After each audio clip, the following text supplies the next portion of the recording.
Hey, welcome back to the second part of this week's video training. So we just got to the 7 steps of creating lasting transformation when it comes to emotional eating. So we talked about the 7 steps. Let's go into each of those in detail, and I want you to work along with this video. Don't just watch and nod along, okay? Pull out a pen and paper and let's do some work right now. Let's make this an interactive workshop so you can actually work on these things right now and actually create the change, because it's all well and good to start learning about this, but it's not until you take action and start really doing the work that you'll see the change. So I'll assume you've got a pen and paper ready. If not, pause the video and come back when you're ready. Okay, so first of all, step 1, we need to identify your patterns. And like we said last week, this is all about taking a snapshot of your life. So when you get into the situation where you eat the emotional food, which will likely be a repetitive, reoccurring situation for the most part, we need to be able to take a snapshot of you in that moment before you take the food. What's going on? When we can identify the situation, then we can know how to change it. So just imagine you're in the kitchen or at a party or whatever it is, or at work, and you're about to go into that unconscious behavior of looking for the emotional food. If you were to take a snapshot from above and see yourself and see everything else around you, what would be going on right now? We need to more specifically understand your triad, which is the 3 actions you can control the most. So many things in your situation maybe have an influence on what you eat. The people you're with, where you are, the presence of certain foods being available to you, for example. But most importantly, those things can sometimes be a little more out of our control, whereas the things we can control all the time are always our thoughts, our words, and our actions. So these are the 3 things we need to work on first. And when you change these, you'll see that other things around you will start bending more to your will.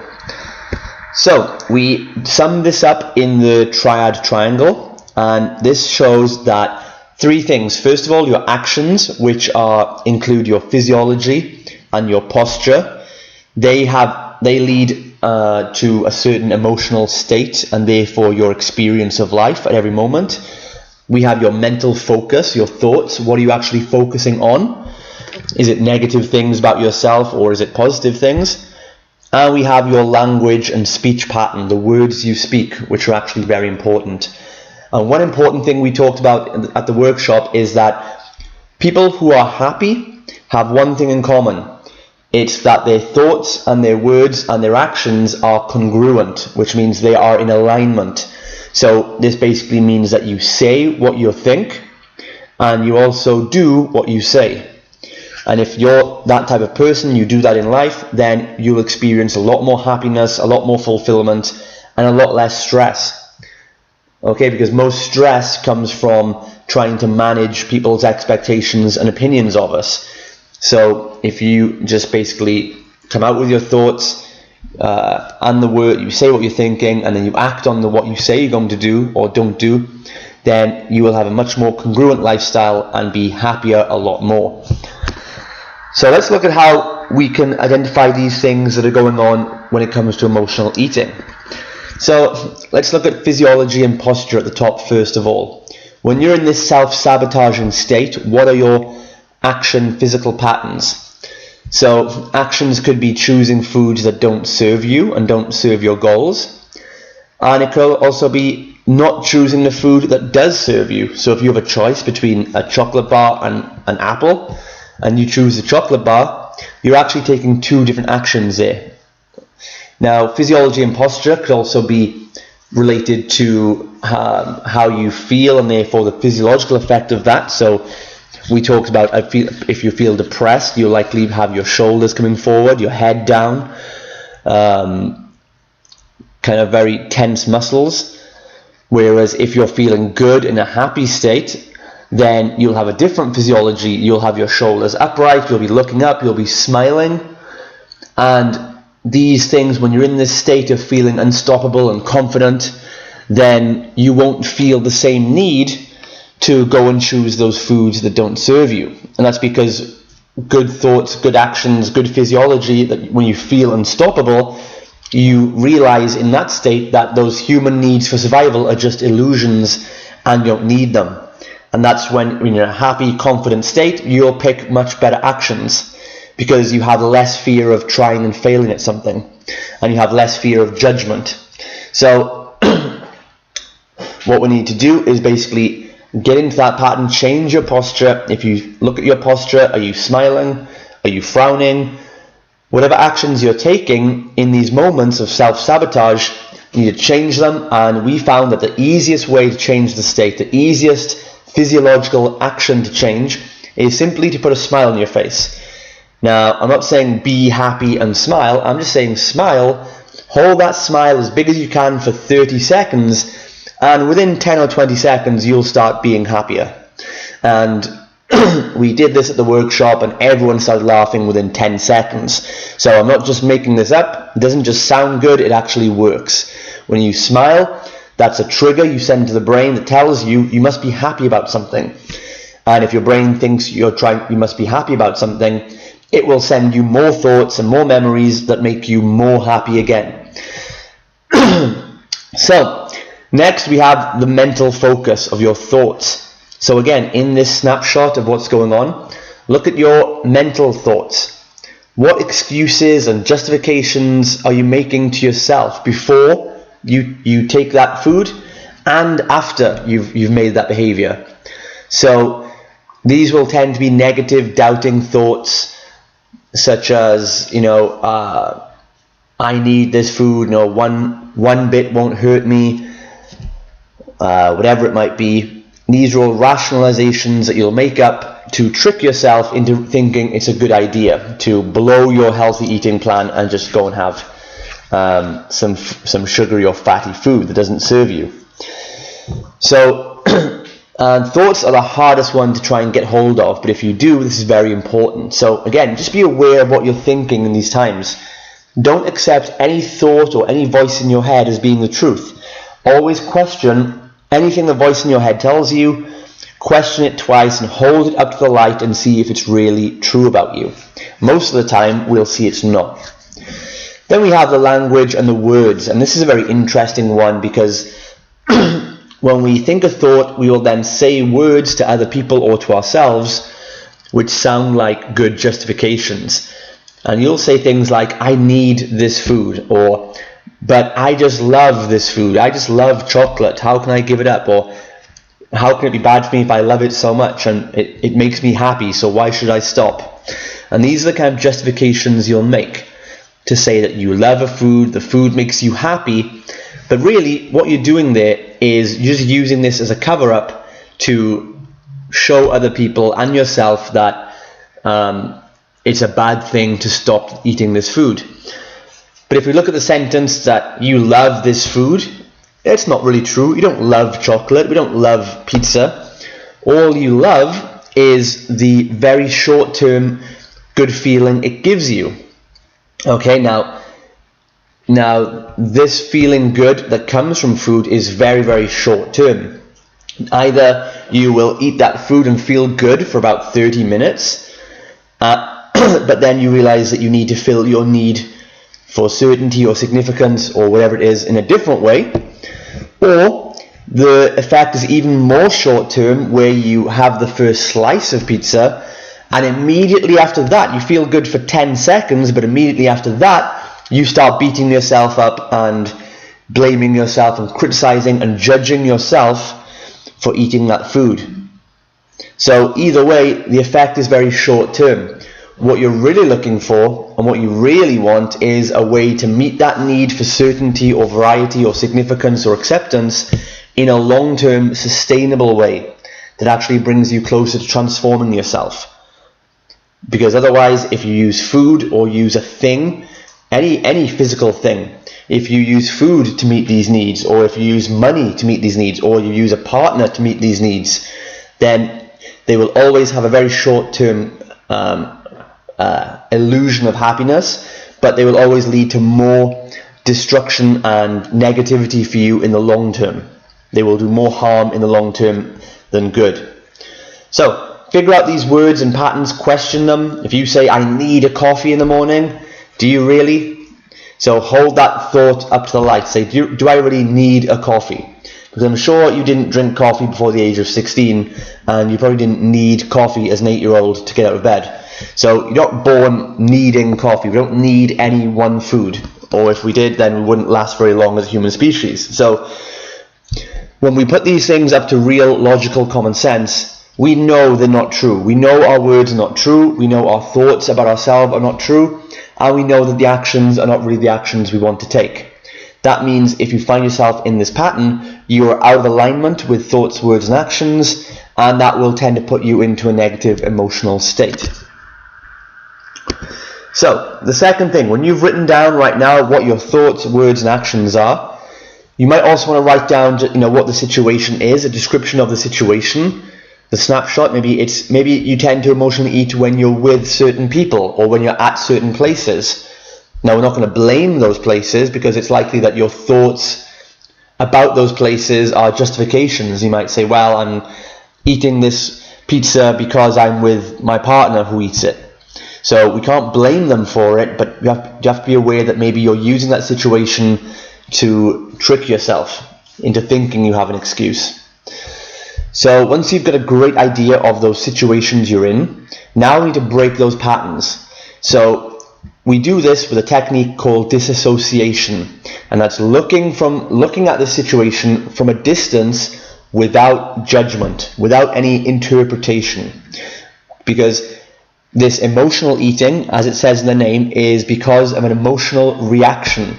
We go and eat the food out of an emotional reaction to something else that's going on in our life. So we need to basically stand back and remove that emotional reaction. You need to disassociate and disidentify with that situation. So look at your snapshot, and like we said, just start questioning. Look at the thoughts, the words, and the actions you're saying. You've got to be honest, first of all. Be honest about what they are, and then start questioning them. Don't judge them. Don't interpret them in a negative way. Don't criticize yourself, because if you do, you've just fallen right back into new negative thoughts.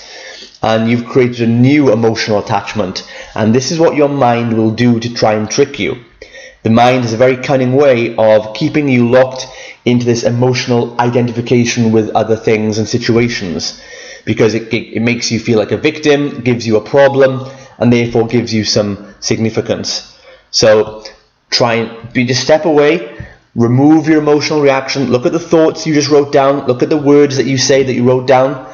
Now look at each one of them as if it was a different person, not you analysing yourself. Imagine it was actually somebody else's thoughts and words. And sure enough, if a partner or a friend came to you and said that they have negative thoughts about themselves and they hate themselves, you would be the first one to tell them that they're talking crazy, it's not true, and they're just tricking themselves. Yet when it comes to us, we have a hard time identifying those same patterns. So step away, look at each thing, look and question each of those thoughts. Question each of the actions and say, is this really true? Without judging or criticizing or blaming yourself. Number 3, once you've done that, we then find leverage. Now this is finding your reason why. This is that strong determination of why things need to change in your life. Now most people try and do this first. Maybe you listen to self-help recordings, or you go to motivational seminars and things like that, and they just tell you to just feel good and just be happy and change your life right now and all these things. Now that's a good point, it's a very good technique, but if you put it in the wrong part, it's not going to work for you, and that's why it hasn't worked for you. So basically this is just one ingredient. Finding your why and finding inner motivation is one ingredient. This is a whole 7-step recipe.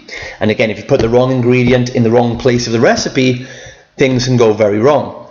So what happens is if you try to use your leverage, your reason why, if you try to get hyped up and motivated, but you haven't yet identified why or where your bad habits are, then you'll fall right back into those habits. And again, we don't even question them because we don't know we're doing them. And therefore, if you don't know, you're unaware of the bad habits you're making, if somebody confronts you about them, or somebody suggests that you change, we can get maybe a reaction of anger or unhappiness towards that person, because we feel criticized for something we feel we're not actually doing. But really, we're unaware that we are causing these bad patterns, but we're so unaware of them that we think people are just criticizing us, and that's our biggest fear, and therefore we need to fill our needs again for significance or connection. So this is a very repeating negative cycle. So we need to identify the patterns and break them first, step aside from them. Now we can come to the point of finding leverage. Now, when we're separate from those behaviors, now we can have a clear mind, we can start afresh, and now you can start filling your mind with what needs to change in your life. So think about, what do you care about most? What do you fear most about your situation? What's going to happen in the future if you don't change right now? How much worse are things going to get? What is your reason? Why must things change in your life right now, and why? Be totally honest and write this down as long as it takes right now. Because when you discover your big reason why you need change, you'll find that motivation every single time. And once you become aware of this, you become aware of why you need to change, and you've also become aware of what the problem is, then change will become very quick and easy for you. So once we do that, we can go to step 4, which is to redefine the problem. So we know your situation right now, we know where you go for those emotional foods, but the behaviors and emotions you struggle with are not the problem. Okay, like we said, food is not the real problem. That's just a symptom of the problem. If you feel bad about yourself, that's not the problem. If you are at a party and it's hard to find the right foods, it's not the problem. Basically, these behaviors and negative emotions and thoughts are just your way of meeting your needs in the short term, but creating damage in the long term. What we need to do, the real problem, is which of the 6 needs you're actually trying to meet with food. So once you identify that from what we talked about in the last video, we talked about each need, and which one relates to food. So if you tend to eat emotional food in times of worry or stress or anxiety, that means you're trying to fill your need for certainty in life. If you eat emotionally when you're bored or in a routine of sitting at home or at work, that's you trying to meet your need for uncertainty and variety. If you are eating foods or surrounded by these foods when you're trying to give them to other people, you bake cakes for other people, you make cookies for the kids, or you host a party with lots of alcohol and find yourself consuming those things, that's you trying to meet your need for significance by having those foods around and justifying it by saying you're doing it for other people, to stand out in some way. And very closely, if you eat those foods because of peer pressure, because other people are around, it's because you're trying to fit in and meet your need of social connection and acceptance from those people. Okay, so it's one or more of those 4 areas you'll be using to meet your need for food. That's the real problem to work on. But by now, you should know which need or needs you're trying to meet. And this will make the process a lot easier. So with that problem out of the way, real lasting change can now occur. We know what we need to change right now, and we know why we need to change it. So that's when we come to step 5 and create alternatives. So until you've done step 4, we can't move to this step. So now, instead of going into negative emotions and behaviors to meet those needs that you identified, you can now choose to access other positive states such as gratitude, presence, and excitement. So you can choose to be grateful for things that have happened in the past, grateful for things that are happening right now, and you can be grateful and excited about things that you're going to achieve in the future. You can then replace addictions with new behaviors, new speech patterns, new words, new thoughts, and new actions that are actually sustainable to your long-term goals and actually meet your needs in the long term in a healthy, positive way, not just in a short-term destructive way as you're doing right now with food. Now, step 6 then, we have to now condition this new behavior and repeat it over and over again until it becomes a new habit. So you have chosen and conditioned yourself to go into the negative states to meet those needs. So now you know you can choose another state. Like we said, it was always your choice to go and eat the food, eat the cookies, to feel negative, to have negative thoughts about yourself, to say negative things were all your choices. You were never forced, you chose to go into that negative state. So you can just as easily choose to go into a positive state. And you can change your state in seconds. Just like we said, just smile, put the biggest smile you can on your face for 30 seconds, and you'll find yourself laughing and thinking happy thoughts in no time. It's that easy to change your state. So we do control our emotions. It's not the other way around like most people tend to believe. You are in control of your emotions once you become aware that you're in control. So if you can choose what emotional state you're in, why do we keep continuing to choose negative, destructive states that you say you don't want? Why wouldn't we just choose to feel happy instead? Why do we always come back to the negative state, even though it's our choice? Because, remember, you're rewarded for it. You believe you'll be meeting a human need very quickly by using that negative state. You'll use it for significance, to have a problem. You'll use it for certainty, because it's what you always do. It's your illusion of controlling a situation. Or you'll go into that state and become reckless as a need for variety. So, if the negative state meets our needs and meets 3 or more of those needs, you then have an addiction. So, to condition new behavior, we need to use positive triggers, use association, and accountability partners or a coach. So the best thing to do is, like you're doing right now, and this is what you're doing at Body Shape right now, is we're conditioning these new behaviors in you. So we use positive triggers, like these are the motivational quotes we see on our walls, the paintings, what you have in the changing rooms even. All those are strategically placed to keep giving you positive triggers, because it's easy for you to spend 30 minutes or an hour of your day thinking negative things, but when you come into Body Shape and you see the quote on the wall in the changing rooms, just for 5 or 6 seconds, you'll then go into a positive state.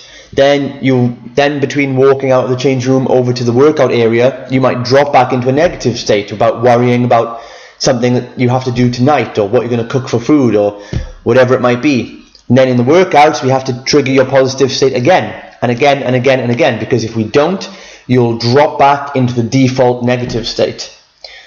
But once we've triggered the positive enough times, soon that will become the default state. And then feeling negative or criticizing someone will feel alien and unnatural to you.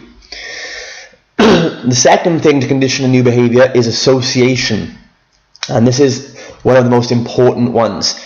So again, at Body Shape, you're doing that right now. You're associating with other people who are like-minded, who have the same goals as you, the same struggles as you. So you can relate and you can get inspired by those people. You can get inspired in one of 2 ways. You can become inspired because they're in the same situation as you. They're busy, they have kids, they have the same excuses and same patterns as you do, but they found a way to break through. They had the strength to break through, they had the awareness and the dedication to commit to becoming aware of their thoughts every second of the day, and they've changed. And you might become inspired by that and think, well, it's possible. That person can do it, so I can do it. And you might also become inspired in a different way. You might become inspired by you making a change and then seeing someone else come into the center who is where you were a month ago. And they're saying the things that you would have said back then. Maybe they're saying things like, yeah, I like this plan, but I just can't give up coffee. I need coffee. And maybe a month ago that was you, but now you've given that up. You've realized what a limiting belief that was. And you will then get a new perspective of seeing that you can see yourself as you were, and this will inspire you to help that person and also to keep your behaviors going. Because once you've seen in contrast the change you can make and the change you have made, this will make the journey even more motivating for you. Results give you more motivation. And of course, accountability partners and coaches. Having a coach or a mentor is the fastest, easiest, most affordable, quickest, best, most inspiring way of getting any goal you want in life. It's simple. You find someone, a coach or a mentor is someone who has not only made the change you want to make, but they've mastered it. And they actually teach it to other people as a living. It's their day job. So they've dealt with people, dozens or hundreds or thousands of people in your situation, and they have a predictable system for helping them get out of that situation every single time. So the best and fastest thing to do if you want to change your life in some way, hire a mentor, hire a coach, ask them, invest in them to say what did they do to change and how can they do it too, and you'll get the result very, very quickly, within days or weeks. It's the fastest way, and it's the way that most people don't actually take advantage of. So, seventh step, the final one, is to relate your goals to a higher purpose. Relate your transformation to a higher purpose. And this is where we move into the final two needs of the higher needs of growth and contribution, which give you fulfillment in life. And this gives you a really meaningful transformation. We can transform, lose weight, whatever it is, drop a dress size, but without the fulfillment of that, you'll go back to old habits and it won't mean anything to you. But once you can make an achievement that gives you fulfillment and makes you feel good and meaningful, you will more likely to maintain those results and seek higher and higher levels of success. So remember, depression, negative emotions, negative behaviors, emotional eating are nothing to do with past behaviors. A lot of psychiatrists or psychologists will tend to want to dig into the past and find out what happened when you were a child or these kind of things. And while those things have played a part in creating your behaviors, changing them is nothing to do with digging into the past. You can only change things from the present. The past doesn't even exist anymore. The future doesn't exist. All you have is the present moment. And change can only come from the present. If you're looking back into the past and you're just basically going to attach yourselves more to that past and attach yourselves to the negative things that happened back then.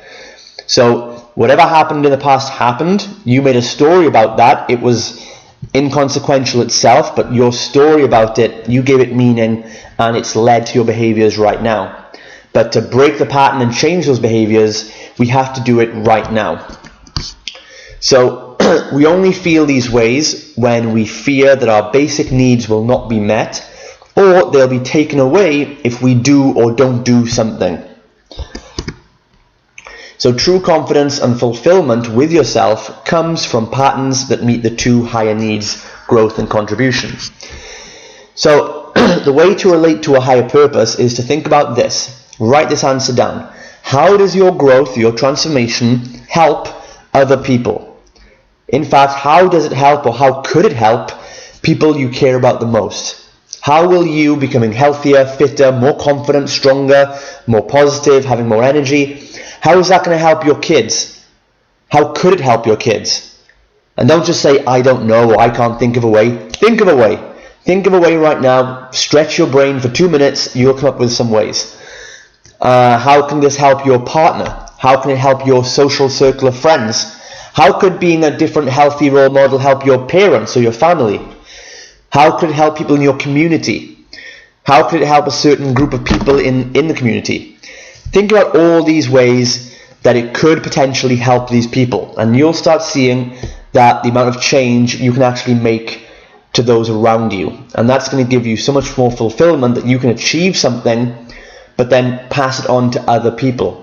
And that's what myself and our body shape transformation coaches have done. They made the change for themselves, as you've seen from their own transformation pictures, and they then want to relate that to a higher purpose and help more people like you make the same changes in life. So that's the 7 steps right there. Make sure you do those exercises.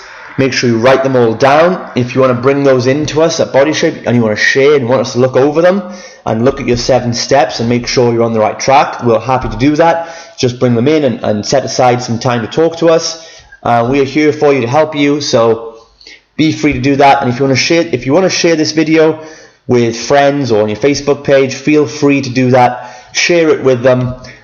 It's not a problem. If it helps more people, this could be how you start helping other people right now, just by sharing the information you get. So this is Justin from Body Shape Transformation Center and www.bodyshapetransformation.com, and we will see you very soon.